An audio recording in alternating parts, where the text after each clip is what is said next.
Hello and welcome to Kent Tonight, live on KMTV. I'm Louisa Britton. Your top stories on Tuesday, the 21st of November. Kent's deadliest roads, how more people are being killed on our county's roads. I just miss him. It's like my heart's been torn out, my arm's been ripped off. Desperate cry for help. Campaigners confront the government with plans to save East Kent hospitals. I get letters every single day, distressed phone calls, people are waiting on trolleys, not able to get treatment, and they're absolutely desperate. 6,000 jobs to be created, but fear for the environment. See the latest plans for the Lower Thames crossing. Perhaps certain issues will be fixed because they are hard engineering issues that we have to face, but there is a lot of local issues that we can deal with. And in sport, I'll be looking back on the weekend's hockey and looking ahead to a busy night of football across Kent. But first this evening, the number of fatal and serious crashes on Kent's roads has increased. That's according to figures revealed today by a road safety charity that also found the South East with the region with the highest numbers of serious collisions in the UK. I just miss him. It's like my heart's been torn out, my arm's been ripped off. I still now think about trying to ring him. I miss Will more and more every day. It's still fresh. I'm still at day one. You never move on. These are the words of Pete Funnell, whose son Will died in a car crash in Kent 4 years ago.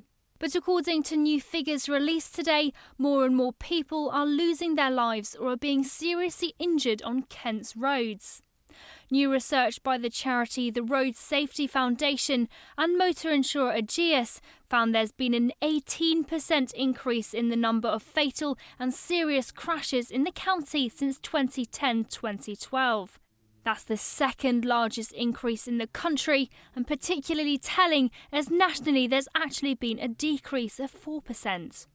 Pete's son was still in his teens when the car he was a passenger in crashed on his way back from a night out in Maidstone. The driver had been drinking.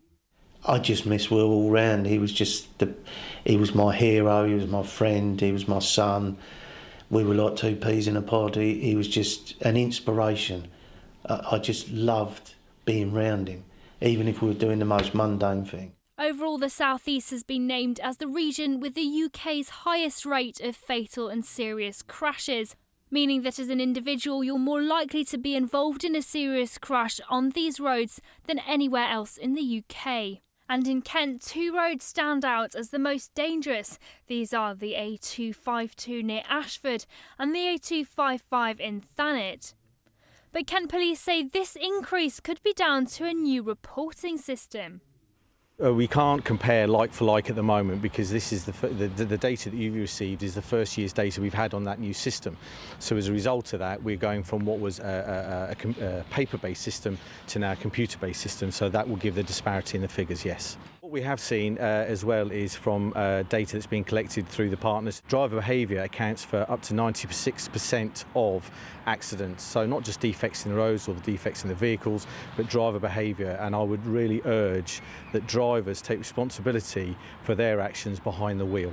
With the campaign saying the South East has more than 12,000 kilometres of unacceptably risky roads, they're calling on the government to spend £200 million of investment to tackle the UK's high-risk roads. This is Louisa Britton for KMTV. Campaigners have called on Jeremy Hunt to build a new hospital to improve healthcare in East Kent. Members from Concern for Health in East Kent travelled from Canterbury to London to show their plans to improve some of the worst hospitals in the UK. The group met with the Secretary of State for Health to give him a letter asking for support. Harry Peat joined them on the trip.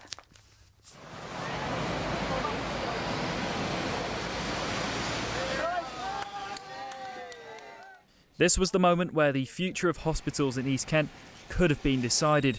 Ken Rogers and other campaigners from Concern for Health in East Kent made their way from Canterbury to Jeremy Hunt's office in London in the early hours of this morning. Their goal was to meet with the Secretary of Health and present him with the issues facing the trust, which is ranked one of the worst in the country. This isn't modern healthcare. It's pretty second rate. The impact on the other two hospitals, QEQM and W. William Harvey, they're bad, they're severe, the impact it's having, because they're trying to deal with all what's been taken away. It's all money saving. It's all money saving, it's not patient focused.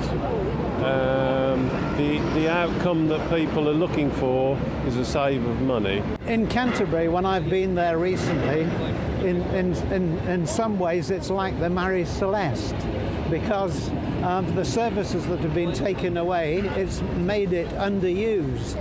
While the protesters stand outside the Department for Health building behind me in London and voice their opinions to the public, inside the building, Ken Rogers from CHEK, along with Helen Whaley and Rosie Duffield, are voicing their opinions to Secretary of State for Health Jeremy Hunt on what they think is the best way forward for hospitals in East Kent. We've got half an hour discussion around the table. Most members of CHEK were able to talk, got their own point of view, and I think it was positive from our point of view. CHEK gave Mr Hunt a letter, which, as well as outlining the issues, also showed the need for a new hospital to be built in Canterbury, an idea which was supported by MPs Rosie Duffield and Helen Whaley. You heard the concerns about what's going on in hospital right now, the problems in A&E, but also the vision for the long-term future, that we could have a fantastic new centralised hospital in Canterbury, that we've got developers offering to build a substantial part of that hospital. He can be in absolutely no doubt of our needs in Canterbury and the surrounding area, and we gave him letters and represented what was going on. I told him how desperate my constituents are, and the ultimate decision rests with Jeremy Hunt and his team. But back in 2002, a new £1 million hospital in Canterbury was ruled out because it was too expensive. So are they confident that one could be built this time? Reasonably confident. There's so much, sort of public support here, and people are, like I said, desperate, and we've got to keep that message going forward to Jeremy Hunt. He blamed bad leadership, and I couldn't agree more.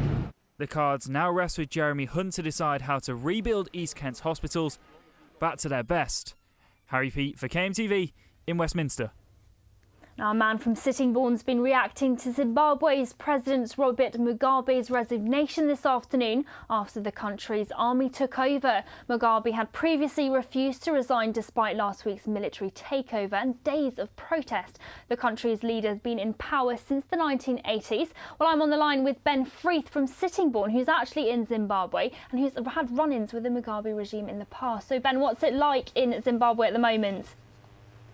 It is just unbelievable. There are people dancing and shouting and singing and hooters hooting and cars driving around, and it is just there's a euphoria here, a spontaneous euphoria.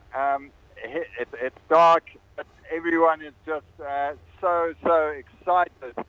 Mugabe had previously 37 years has gone. Mugabe had previously refused to resign. Is this a bit of a shock move for him? Well, we all thought that he was going to try and hang on as long as he possibly could, and I really believe that this is a God thing. There could have been bloodshed. There could have been so many things that with people being killed, but this is bloodless. This is peaceful. This is just the people's will coming to the fore, and God, I believe, his hand has been so prominent in this whole situation. And do you know who's taking over from this? Are you hopeful about what the future has to hold? Well, I think we always have to be hopeful. We are concerned regarding Mnangagwa, the leader of ZANU-PF, the new leader. But what we need to work towards now is a free and fair election, internationally monitored, where Britain and all the other countries step in to allow the people of Zimbabwe to express their will freely, without violence, without rigging, without all the things that we've known in the past. Great, thanks. That's all we've got time for, Ben. Thank you very much. Now, the government has voted to reject a clause recognising that animals feel pain and emotion as part of the EU withdrawal bill. Green Party leader Caroline Lucas called MPs to vote in favour or against animal sentience, a bill which would have included into UK law the recognition that animals have feelings and emotions, an admission already covered by European law. But what do you think? Do you agree with the decision, and do you think that animals can feel pain? We asked shoppers in Rochester. I don't feel that's true at all. Animals feel pain. You can tell they feel pain when they're injured. You see someone tread on a dog's foot or something, squeals like mad. That's pain, isn't it? Obviously. And they often look in pain, some of the dogs. It's rubbish. If animals have, they've got a brain and they have a nervous system, therefore they are going to feel pain. It's as simple as that. They have, they're mammals, so they will feel pain. I think the government can't feel pain, they've got no feelings. If animals haven't, government haven't. They're only like us, they're made up of the same sort of stuff. It might be different to look at, might be different to, they don't talk, but they'll let you know when they're in pain. If an animal doesn't feel the pain, how can a doggy help if you stand on its paw? Well, undoubtedly, I think they do feel pain, without a shadow of a doubt. It's very obvious they do, very isn't obvious it? They feel pain. Tell that to our kitten who caught his foot in the door when it slammed. He felt pain, all right. He did feel pain. Yes, he squealed like anything, didn't he, poor little thing? I don't agree with it at all. I've got animals myself, and my animals are my family, and if they're hurting, I tend to know when they're hurting or they've got something wrong, so I don't agree with them completely. Shoppers in Rochester there. But what do you think? Can animals feel pain and do they have emotions? Join the debate by using the hashtag KentSays on Twitter. And when we come back after the break, we'll have the latest on the new Lower Thames crossing plans. We'll see you shortly.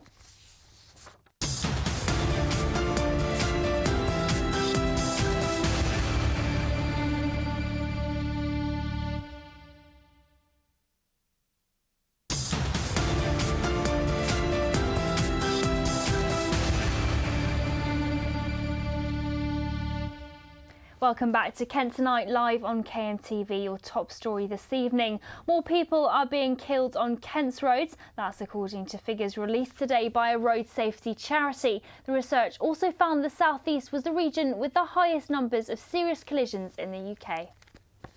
I just miss him. It's like my heart's been torn out, my arm's been ripped off. I still now think about trying to ring him. I miss Will more and more every day. It's still fresh. I'm still at day one. You never move on. These are the words of Pete Funnell, whose son Will died in a car crash in Kent 4 years ago. But according to new figures released today, more and more people are losing their lives or are being seriously injured on Kent's roads.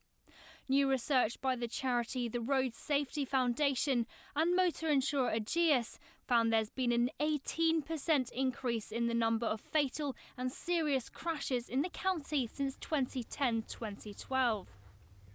Our police helicopter has been searching for 2 children who have been reported missing from a street today. Officers were called to Liberty Park housing development in Wainscott shortly after 8 o'clock this morning following their disappearance. The police helicopter has been out for most of the day trying to find them. Our reporter Josie Hannett's been following the story and joins me now. So Josie, what do we know about the children? Well, we don't really know much, to be honest. The police haven't said a lot. We don't know if the children are boys or girls. We also don't know their ages. So in terms of what details we've been told, it's not really a lot. And what were the initial rumours? Well, the initial rumours were that 2 women had picked up these children from Liberty Park around 6:30 this morning. But it is believed now that that may not be true. And do we know what potentially could have happened, where they might be? Well, police have told us that they believe that they may be with relatives, but they are still being reported as missing. So the hunt is still on. The police helicopter has been out for most of the day, but as I said, we don't know the ages of the children. We don't know whether they're boys or girls. So really, it's up to police now to try and find them. Great, thanks for that, JC. Now, a huge fight broke out in Gillingham last night after the funeral of Carl Ewell, who died after being stabbed to death in October. This footage shows police arriving at the scene in Toronto Road at around 9 last night. Dozens of people were seen fighting in the street. It's thought the trouble started in Redfern Avenue outside Priestfield Stadium, where Carl's wake was held in the afternoon. Carl was chased from a car in East Street as rival gangs clashed at the start of October. 2 people have denied murder and stand trial in April. Now, an £8 billion boost to the South East economy. That's what Highways England told more than 100 senior business and government officials at an event presenting the latest designs for the new Lower Thames crossing. But protesters say there'll be increased traffic and environmental damage during the proposed 10-year project. Cameron Tucker has more. Some big numbers were bandied about at the Lower Thames crossing update in Rainham. It was announced the £4.4 to £6.2 billion project, which is expected to open to traffic in a decade, will provide £8 billion for the regional economy and 6,000 jobs. I think it's a fantastic time for both the Lower Thames Crossing team, Highways England, certainly for CLEP, certainly the business communities, and yeah, I think government are really encouraging us to get on with it at a pace. Realistically, the tunnel could really change the economies of Essex and Kent in terms of travel to work patterns, in terms of the visitor economy as well. In recent weeks, key changes to the project have included an extra lane being added between the A2 and A13, which will involve widening the A2 to M2.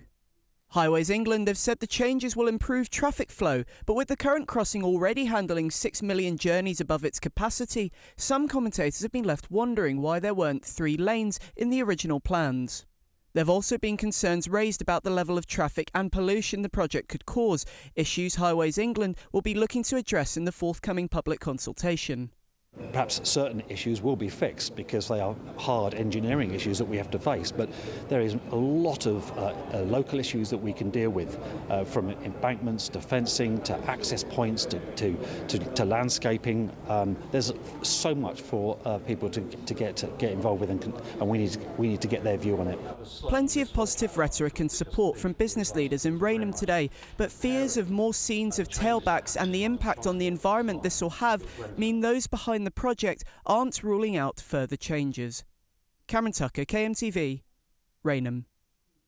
Well, our business editor Chris Price has been looking into this story a bit more for us. So Chris, an £8 billion boost to the regional economy and thousands of jobs created. How did they come up with that figure? Well, the key thing you've got to think of is it's solving the problem at the Dartford crossing.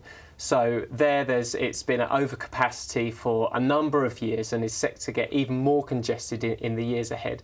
So the reason for putting forward the Lower Thames Crossing has been to alleviate those problems and to ease the flow of traffic, particularly going towards the Port of Dover, which carries something like £100 billion of trade every year. So this isn't just about making it easy for people that are businesses that are exporting in Kent. It's about businesses across the country being able to get their goods from their business into Europe and further abroad. And the Lower Thames Crossing, the reason they're saying it's going to add $8 billion to the economy is because of the way that it's going to ease those flows of goods and commerce. There has been some controversy over some of the details of the project, and local people saying they're not necessarily happy with it as well. Yeah, that's right. I mean, when it was first put forward in the public consultation, we were looking at 2 lanes in either direction, which Highways England did say might change. Now they're saying that actually they want to do 3 lanes in both directions from the start. Many businesses say that's great because actually what they're doing is building in the extra capacity that's going to be needed. No point building something with 2 lanes in both directions if they're going to have to then grow it. But local people are saying, well, at the time we were expecting 2 lanes, and now you're saying it's going to be a lot bigger. Great, thanks for that, Chris. Now, a reminder, you can stay up to date with all the news, sport and weather from right across Kent, whenever and wherever you are, by clicking on kmtv.co.uk. You'll find breaking news, local features, repeats of our special programmes, plus the latest travel news. Now, Gillingham go in search of a 4th straight victory away from home in League One tonight. With more, here's Keelan with the sport.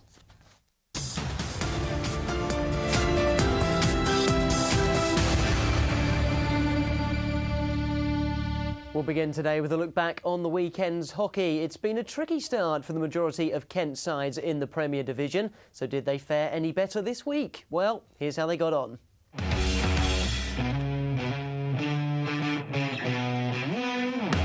Sevenoaks were at Wimbledon looking for only their 2nd win of the season. The host had won their last 3, having lost their initial 5, and their confidence showed here. Phil Ball grabbing the opener after just 13 minutes. The visitors' failure to grab a leveller minutes later would turn out to be a crucial moment in the contest. On 20 minutes, some neat play from Wimbledon coupled with some lacklustre defending enabled Ball to notch his 2nd.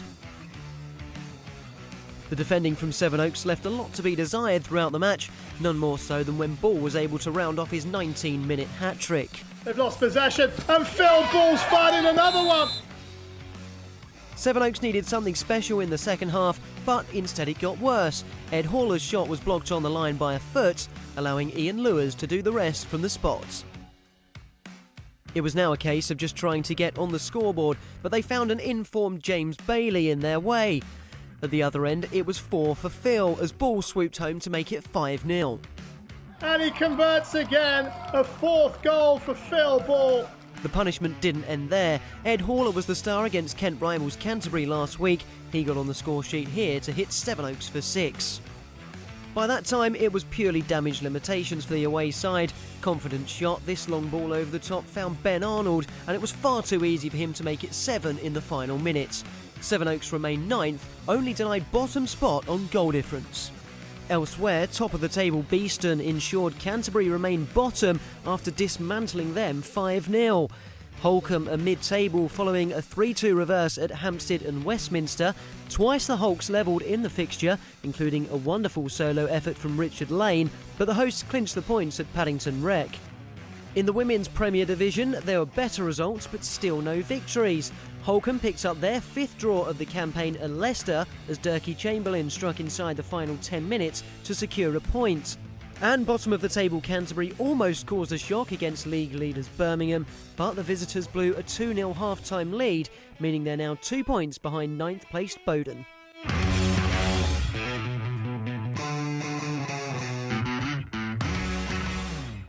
To football now, and it's a busy old night ahead for Kent sides. In League One, Steve Lovell's Gillingham team are hoping to make it an unprecedented 4 away wins on the bounce.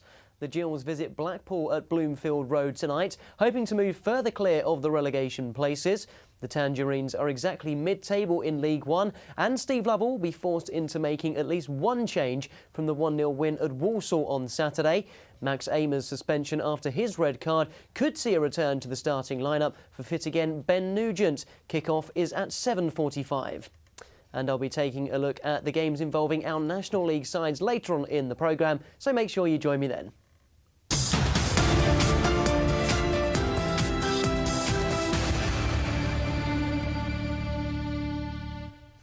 Now let's take a look at the weather.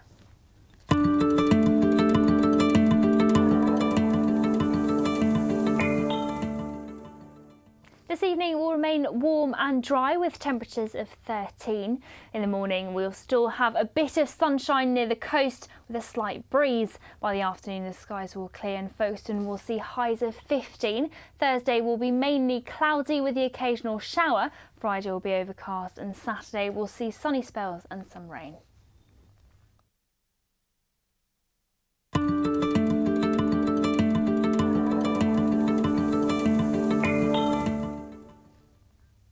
Now, when we come back after the break, we'll be joined by a campaigner from Keep Kent Breastfeeding to tell us about their concerns from potential cuts from Kent County Council. We'll see you after the break.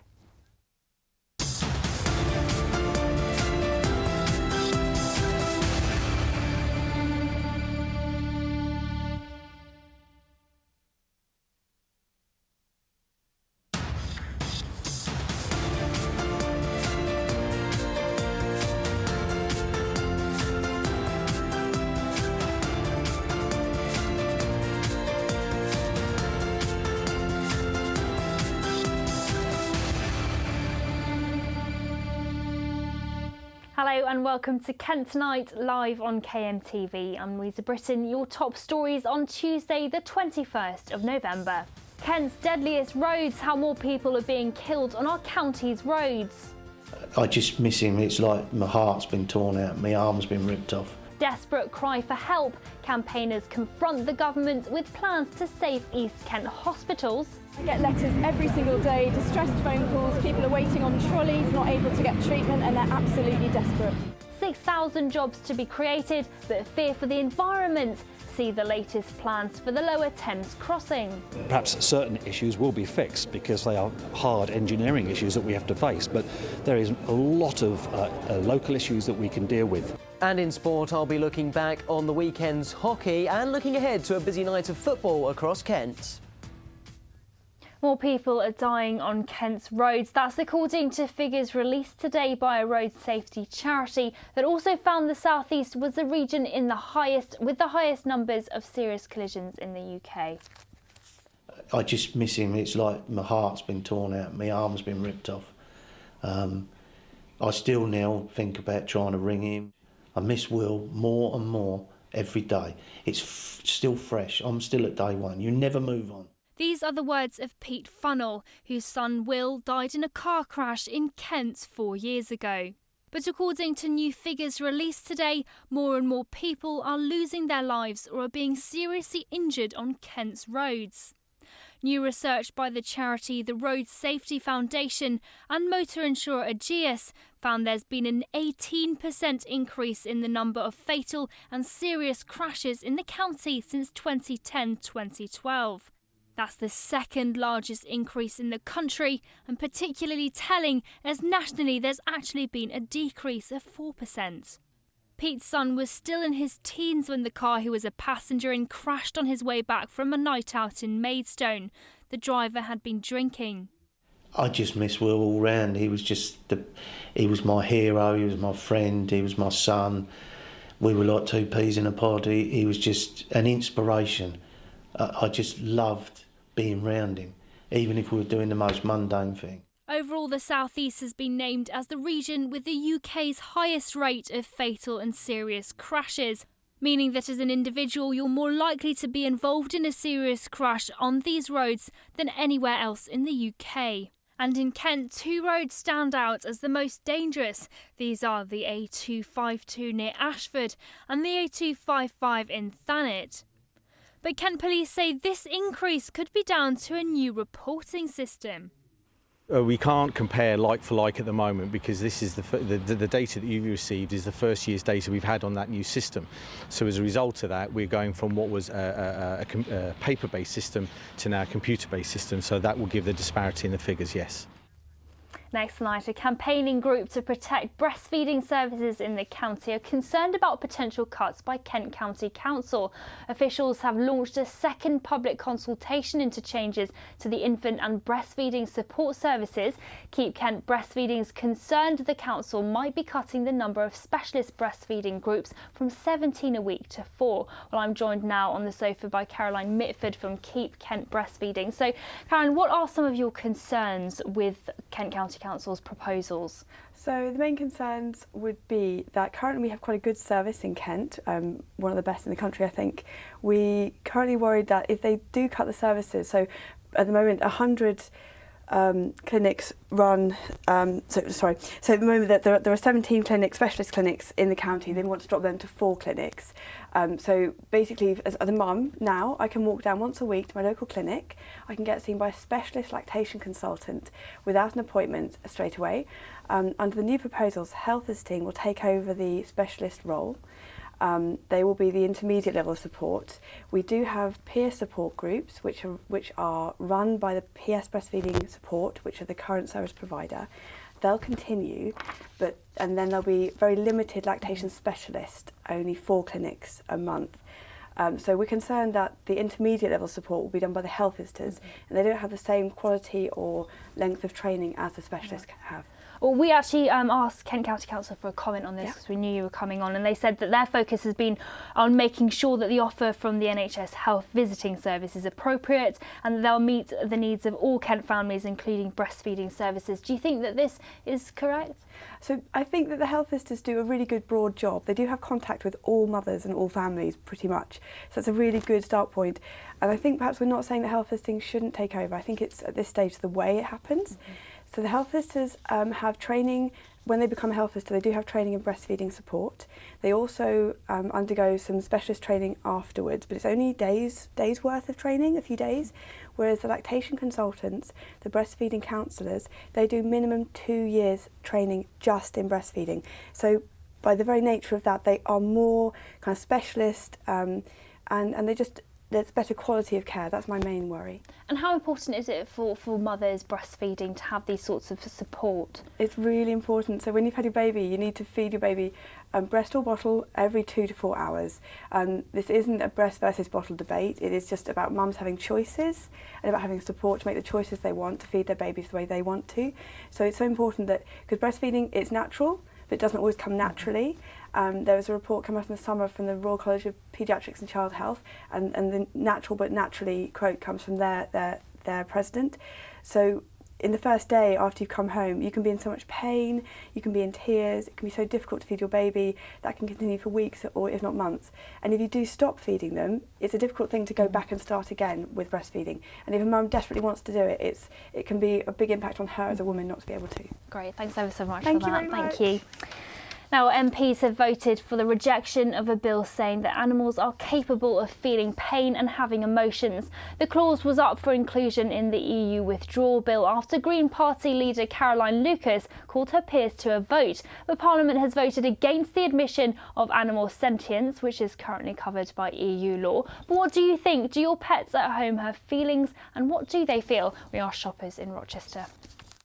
They feel sadness. I know I've got a cat, and when we go away we have to leave her in the house alone, and I know that she gets angry when she knows I'm going away, and she also is happy when we return. Yes, I've got 2 cats at home. I think all animals have feelings, they all have their own personalities. You know, every person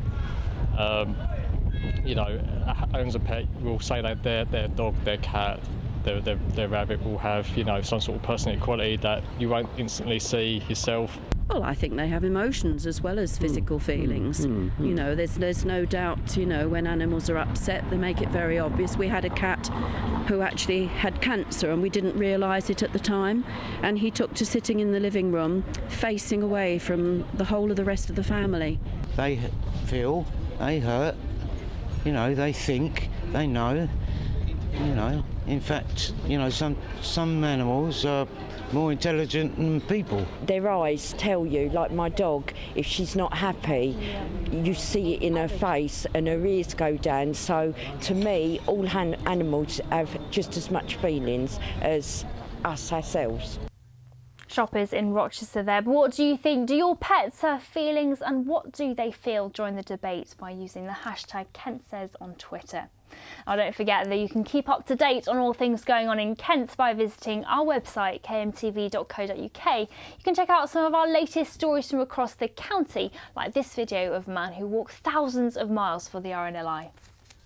More than 3 years, 9,500 miles and an awful lot of rain, but Alex Ellis Rosswell finished his mammoth adventure at the weekend. He left his job, home and family in Minnis Bay near Margate on the 4th of August 2014. He has since walked round the entire coast of the UK and Ireland.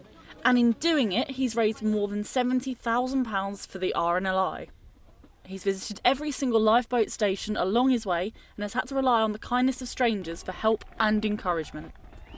On Saturday, he crossed the finish line back in Minnis Bay, having left his final lifeboat station in Whitstable 3 days earlier.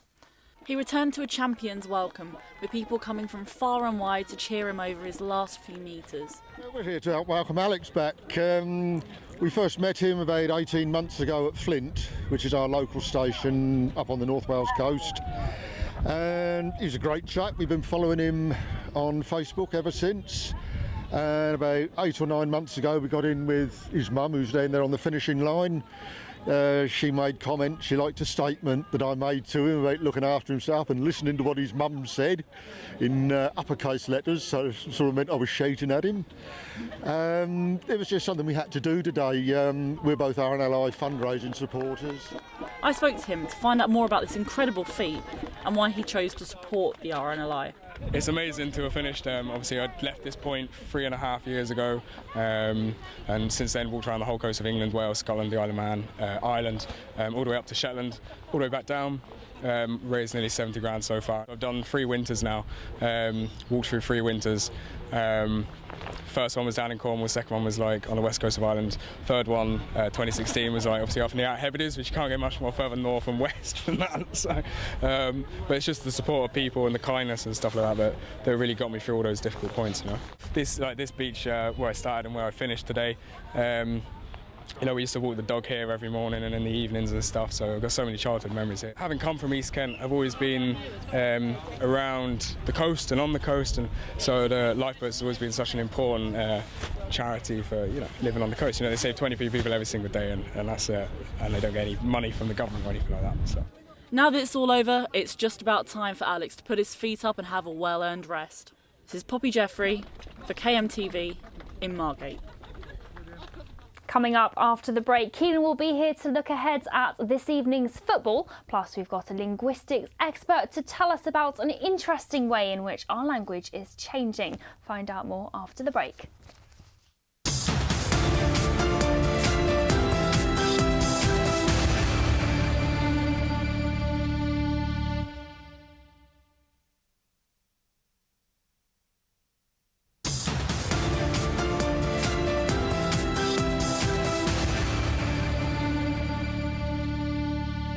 Welcome back to Kent Tonight, live on KMTV on Tuesday, the 21st of November. In case you missed it, more people being killed on Kent's roads campaign says the situation's critical. I just miss Will all round. He was he was my hero, he was my friend, he was my son.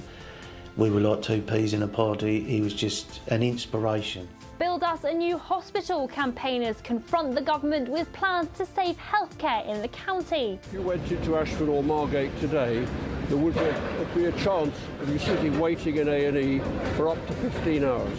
Thousands of jobs, but at what cost for the environment? More plans unveiled for Thames Crossing solution. Perhaps certain issues will be fixed because they are hard engineering issues that we have to face, but there is a lot of local issues that we can deal with. And in sport, I'll be looking back on the weekend's hockey and looking ahead to a busy night of football across Kent. Now with news of a contract extension for one of Kent's cricketers, here's Keelan with the sport.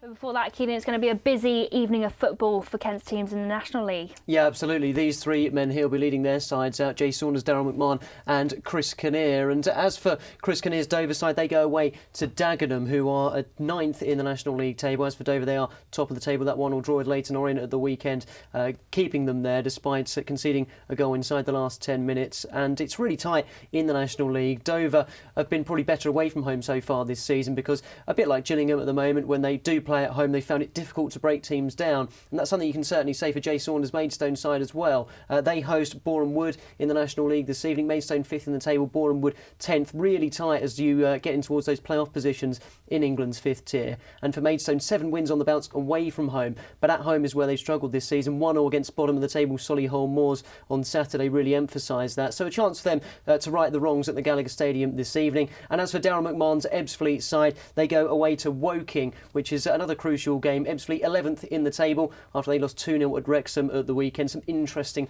refereeing decisions, shall we say, cost them in that game where they lost by 2-0. But they go to Woking today, who are 8th in the table, and such is how it is tight in those middle regions in the National League at the moment, that despite being 3 places between the two sides, there's only 1 point. So a victory for Ebbsfleet at Woking tonight will give them an opportunity to leapfrog up the table. Elsewhere in the National League South, Dartford, top of the table, they're at home to Wellington. Gillingham in League One, they go to Blackpool. Into cricket now, and Kent all-rounder Will Gidman has signed a contract extension with the club. The news has come as a surprise after he fell out of favour during last season. Gidman initially played a big role across all formats when he joined on loan from Nottinghamshire in 2016, but faded after featuring at the start of last campaign. The 32-year-old insists he'll be putting extra emphasis on his bowling as Kent look to replace a number of departed seamers, which include Matt Coles and Charlie Hartley.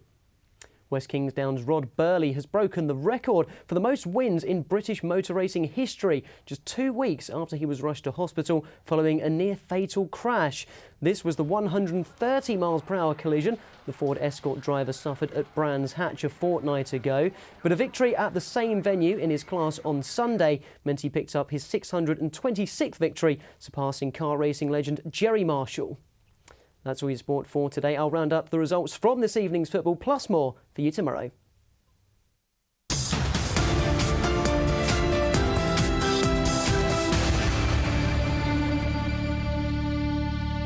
Don't forget that you can always keep up to date on all things going on in Kent by visiting our website kmtv.co.uk. You'll find breaking news, local features, repeats of our special programmes, plus the latest travel news. And time now for your pick of the papers with a look at what's making the news in print, online and radio across Kent. Earlier today I caught up with the KM Group's Larry Chant, who started off by telling me about the story of 2 missing children in Medway. We heard some reports this morning that there was quite a large police presence in Medway and Gravesend, so we heard that there were patrol cars in the area, police seemed to be searching for something, the helicopter was up. So we asked police what was going on, and they told us that 2 children were reported missing in the early hours from the Liberty Park estate. It's quite a massive operation as well. Do we know what's happened since? No, I mean, obviously it's quite a worrying incident, but police have since confirmed that they are thought to be with relatives, but the search is continuing this evening. So the search is still ongoing? Yes, How come it is, yeah. people can look at the story online as well? Yes, if they go to kentonline.co.uk, we've got the latest there, and we will have developments as they come. Great, and the second story is about a weather warning for the next couple of days. Yeah, so this is one of our most read stories on Kent Online today, so obviously a lot of people want to know what's going on with the weather, especially if it might disrupt their travel plans. There is a yellow warning for wind and rain that comes into force tomorrow morning and goes right through until Thursday, and we're being told to prepare for potential disruption on the roads. Because that's happened in the past, in the last few months, and it's sort of flooding's appeared in different areas. It can be quite disruptive for people. Yes, that's right. Yeah, you know, there could be crashes or surface water, so it's just something to be aware of. We think that the worst affected areas are going to be, as usual, the coastal areas. We're expecting to see gusts of about 70 miles an hour, and inland it'll be sort of about 50. So yeah, it could potentially cause damage to homes, and we're just being told to be prepared for that. And there's a live blog that people can go to if they want to stay up to date. Yes, so on Kent Online every day from 5 a.m. till at least 9 p.m. we have a rolling live blog, so we keep all updates of news, travel and weather on there. So if there's any disruption or anything, then it will have updates on there. So the warning is to people just be careful on the roads, I suppose. Yes, so it's just a yellow weather warning, which means just to be aware of what's going on, but there's not thought to be any sort of immediate danger. And the third story is about an alleged van thief. Yes, that's it. So he's probably a candidate for Kent's dumbest criminal, we would say. He was apparently trying to steal a van and managed to get himself trapped inside. So police from the Kent Police Roads Unit were called out in the early hours of this morning, and they found that the suspected thief was inside. They called for some help from the fire brigade, who managed to get him out, and then he was promptly arrested. And police have said nothing more than that? No, that's all we know at the moment, but if we have any developments, then they'll be on Kent Online. And one last thing, tomorrow is obviously the budget. Yes. Kent Online's doing quite a bit for that. Yes, so we're going to have a live blog that's going to be handled by our business editor, Chris Price, and our politics editor, Paul Francis. So we're going to have rolling live updates from the speech, and then we'll have all a reaction and analysis on how it's going to affect people in Kent. So this is quite a massive day as well, isn't it? Yes, it is, yes. So we'll have all the updates as they come in. Fantastic. Thanks for that, Larry. OK, no problem.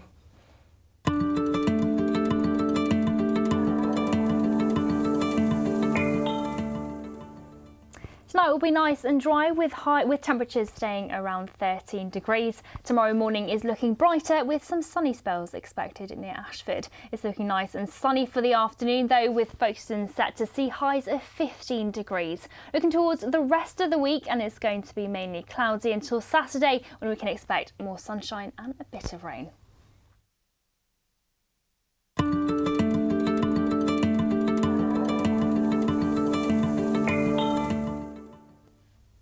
And finally, new research has shown the stereotypical British way of avoiding offence or confrontation by tiptoeing around a subject may be a thing of the past. It might have once been common to use gradable adverbs such as rather, fairly and quite to reduce the force of a phrase, but new research has now revealed this type of language is falling out of use. It means we're becoming more confrontational in the way we speak. Well, joining me now on the sofa to talk a bit more about this is Dr. Laura Bailey from the University of Kent. So, how is our language changing? Well, according to this research, we're using fewer of these adverbs which grade the adjective. So some adjectives, something's either possible or impossible, there's no in between, but something like happy, there are degrees of happiness, and you can say you're very happy or quite happy, and we're apparently doing less of that according to this research. And why is that the case? Why are we not seeing this sort of language? Well, the author claims that we're being more direct. It may just be that we're using different kinds of adverbs. So rather than saying frightfully and awfully, which sound really old-fashioned to us now, maybe we're saying kinder and sorter and bare, for example. Those are kind of things that you hear a bit in Americanisms. Do you think that it's partly to do with Americanisation, or? There may be some of that to it. It's a very complicated and sort of subtle question. You have to get really into the nitty-gritty to find out. But of course there's a lot more links between the two countries and a lot more cross-contamination, if you like, of the culture. So some Britishisms get into American English and vice versa, but the two are still quite separate. Do you think it has something to do with our culture, I suppose? Obviously it has a lot to do with that, but does that mean our culture's changing as well? We're still, I mean, culture changes all the time, and language is likely to reflect that. But, you know, we still retain that essential, you know, Britishness of what we are. You know, we haven't stopped saying that things are a bit or very or quite or rather something. It's just the words we use have changed. And what other changes are we seeing in our language? Oh, language just all changes all the time. It changes. It can be very, very slow changes, but it's constantly in flux, and there's always these just shifts one way or another. So, you know, in this instance, for example, it's just different types of words rather than different uses of them. And obviously, some people say that the old-fashioned words are more appropriate, and some people saying kinda, sort of, isn't really as I don't know how to say that, but you know, so it's sort of more posh, I suppose. Do you think that that's the case? Do you think how things are moving forward, things are going to be less like that? Possibly. There's certainly less of a desire these days to sound posh, and you know, less desire to sound upper class, and maybe more desire to fit in, to be cool, whatever. So, you know, in the 90s we said, well, good. We don't do that so much anymore. But do you think it's a generational thing as well? There are different words for different, and regions as well. So in the north and in Scotland you get pure or purely. You don't get that so much in the south. So it's different groups, different ages, different regions, different subcultures. And can you sort of predict what's coming up in the future at all? No, or not it's really? so hard to predict. It's notoriously difficult to predict. There are some changes that, you know, we can see how they're going, and we can say maybe that will, you know, continue to go in this trend, but it's very hard to predict how language is going to always changing. Great, fascinating stuff. Thanks ever so much for coming in. You've been watching Kent Tonight live on KMTV. There's more news made just for Kent throughout the evening, but don't forget you can always keep up to date on our website kmtv.co.uk. But for me, for now, have a wonderful evening. That's goodbye.